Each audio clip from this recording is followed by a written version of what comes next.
What would you do if the sea turned against you?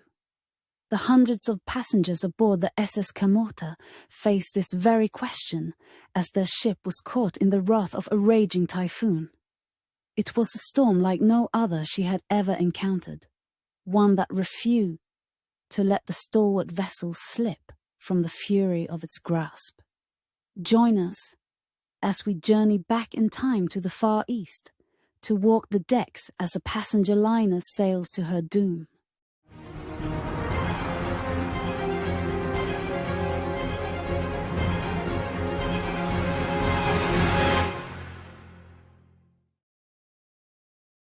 The morning of June 3rd, 1902, dawned grey and heavy.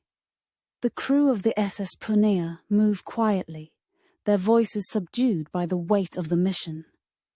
The captain stood firm at the bridge, scanning the horizon with his binoculars, a smouldering cigar clamped between his teeth.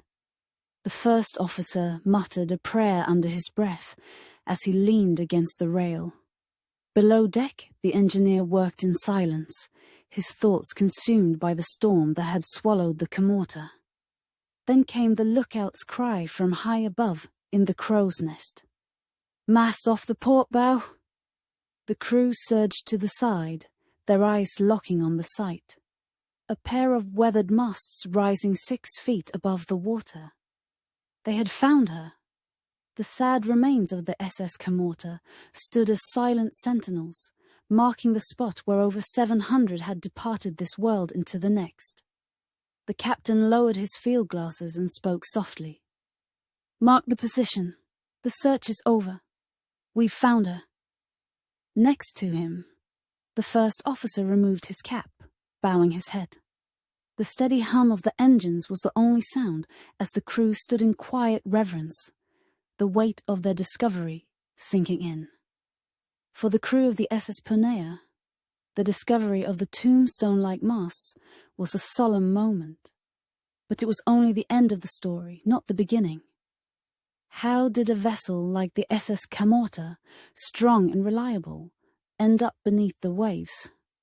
To understand, we must go further back, to the beginning of her final voyage and the gale that sealed her fate. The SS Camorta was built in Scotland in 1880, a product of A&J Inglis's renowned shipyard in Glasgow. At 285 feet long and weighing over 2,000 tons, her iron hull gleamed with the promise of strength and reliability. Her 2-cylinder compound steam engine, capable of 200 nominal horsepower, drove a single screw propeller, giving her a steady speed of 10 knots. She also carried 2 masts, rigged as a brigantine, blending the age-old reliability of sails with the modern power of steam. For over 2 decades, she had ferried passengers and cargo across the waters of the Bay of Bengal, her name becoming synonymous with duty and endurance. Above, the Camorta flew the banner of the British India Steam Navigation Company, operating vital trade and passenger routes between India and what was then Burma. Her voyages bridged 2 worlds, carrying everything from spices and textiles to workers and pilgrims seeking new lives. She had often faced monsoon rains and rough seas, always emerging with her commuters safe. But in May 1902, fate had something different in store. On May 6th, she left Madras, bound for Rangoon, carrying over 700 souls, merchants and their wares, families seeking reunions, labourers bound for opportunity, and a seasoned crew who knew the sea's many moods. The Camorta sailed into the Bay of Bengal, unaware that a storm was brewing on the horizon. Cyclones had always been the bay's deadliest weapons, and this one would prove no exception. Somewhere near the Baragua Flats, the winds began to howl, and the waves rose higher with each passing hour. The typhoon struck with ferocity, a force against which even iron walls and steam power could not prevail. Those aboard must have clung to hope as the ship struggled to stay afloat. her engines straining, her crew battling to maintain control in a desperate bid to make port. When the typhoon finally passed, the Camorta was gone. No lifeboats save an empty one floating near the lightship, and no survivors. Only the restless swells of the Bay of Bengal remained, guarding their secret well. The disappearance of the SS Camorta set off a storm of its own back on shore. The British Indus Steam Navigation Company, determined to find answers, dispatched search vessels to comb the Gulf of Maritime. Among them was the aforementioned SS Camorta, a sturdy steamer led by a resolute captain and crew. The Camorta scoured the region for weeks, battling rough seas and rising despair. The crew's hope of finding survivors faded with each passing day, but they pressed on, unwilling to leave the families of the missing without answers. The Bay of Bengal, however, offered no clues, until that fateful morning in June. The Camorta's masts told a story of loss, but they could not speak to the terror that must have unfolded on that fateful night. What was it like in those last moments as the vessel fought against the cyclone? To imagine the scene, we turn to our historical composites, typical of travelers who would be found aboard steamers plying the Indian Ocean well over a century ago. They will help us explore a possible reality of the last moments of the ill-fated vessel. Here, we will meet two young people, one a pilgrim and another a school teacher, both out to put good in this world that would never be fulfilled. This is their story. The wind howled like a vengeful beast, tearing through the SS Camorta as the cyclone raged. Waves broke over the deck, sending water cascading around panicked travelers who clung to whatever they could. Ravi stood frozen briefly, his hand wrapped tightly around the rail near the last two remaining lifeboats. His fellow pilgrim turned to him, shouting over the roar of the storm. "Ravi! Aren't you coming? The boats are filling fast!"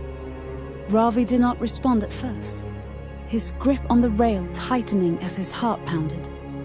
He turned, locking eyes with his friend and fellow pilgrim who had shared his prayers and hopes for days. "I have to find her," he said at last, his voice firm despite the chaos around them. Without another word, he pushed away from the rail and into the surging crowd. Each step felt like a battle. The liner groaned beneath him, its iron hull protesting the relentless assault of the sea. Passengers surged in every direction, their cries of desperation blending into the cacophony of the storm. Ravi pressed on, his mind fixed on one thing: Priya. Ravi was no stranger to storms, but those were the ones found in life. At 19, he had already endured more than most. The death of his parents had left him untethered, searching for a purpose, a way to fill the void their absence had created. When he heard about the monastery in Rangoon, where he could find peace and dedicate himself to spiritual service, it felt like the answer he had been seeking. The pilgrimage aboard the SS Camorta had been a chance to start anew, to rebuild his life with meaning. But along the way, he had met Priya. She was unlike anyone he had ever known. A teacher on her first journey to Rangoon spoke passionately about her dreams of inspiring young girls to embrace education and independence. Ravi had admired her determination and her unwavering belief that she could make a difference. Now he could not leave her behind, not when she had so much to offer the world. At the start of the storm, she had retreated to her cabin, terrified that she would accidentally be cast overboard. Ravi knew he would still find her there. The corridor leading to her cabin was a nightmare.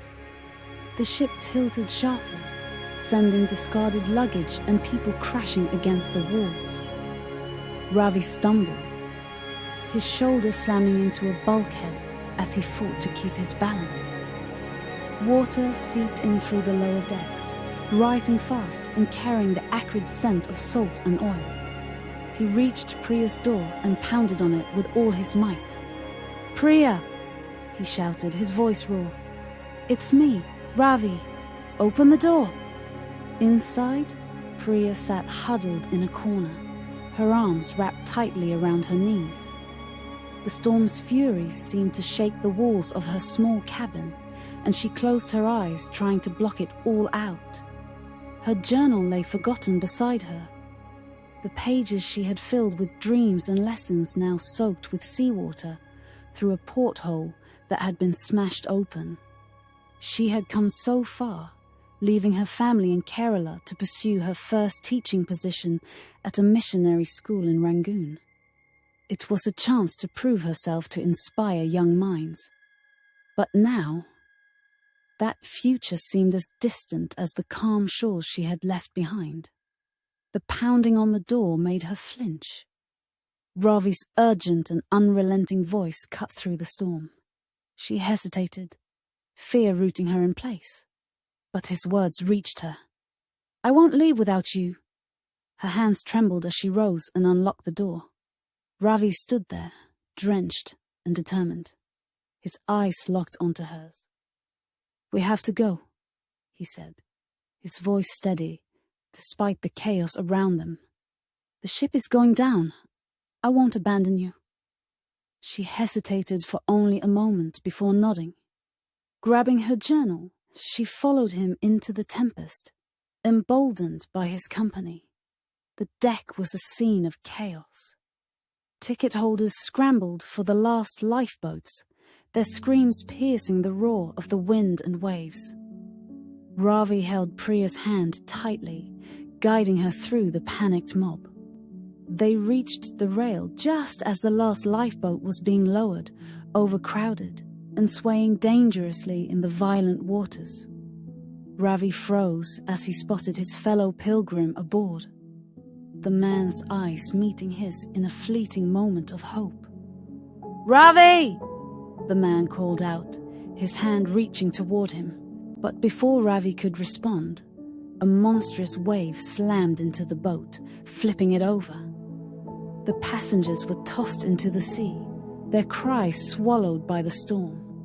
Ravi and Priya watched in horror as the boat righted itself, now empty, and drifted into the darkness, only to be found days later drifting forlornly by the lightship. Priya gripped Ravi's arm, her nails digging into his skin. "There's nothing left," she whispered, her voice trembling. "What do we do now?" Ravi's jaw tightened and he took a deep breath. "We go back inside," he said softly. "We pray to our gods." The dining hall was dim, the lanterns flickering as the boat groaned and tilted further. A small group of passengers huddled together, their faces pale and filled with dread as they were pitched about.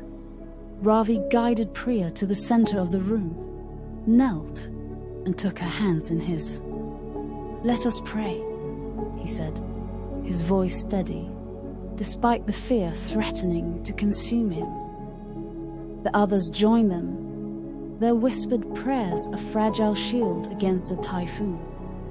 Priya closed her eyes, tears streaming down her face, as Ravi's calm and resolute voice carried through the room. In that moment, the chaos outside seemed distant, the storm unable to touch the unity they found in those precious few moments left of their lives. The ship's end was violent and swift. The SS Camorta groaned as it tilted onto its side, the deck becoming a steep slope that sent voyagers and debris tumbling into the waves.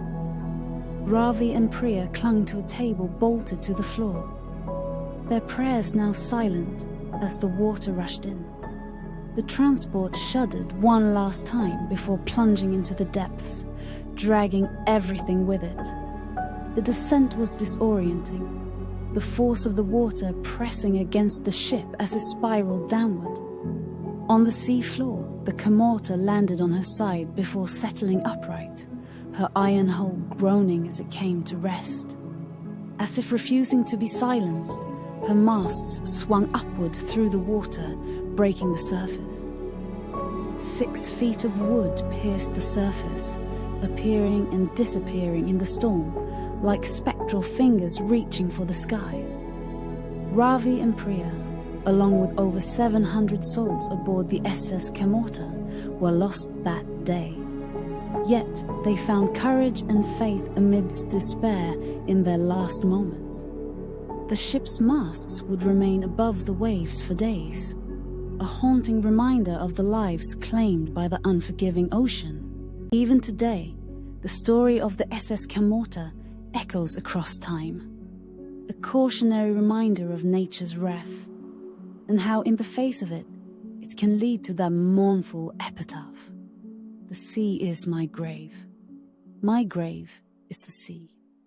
In the comments, please share your thoughts on what it must have been like in those final moments aboard a ship at the mercy of the ocean. And we invite you to dive into our other harrowing tales of the sea in maritime history, and hope you will like, share, and subscribe, so that we may continue to bring you more of these gut-wrenching stories from the age of steam and sail.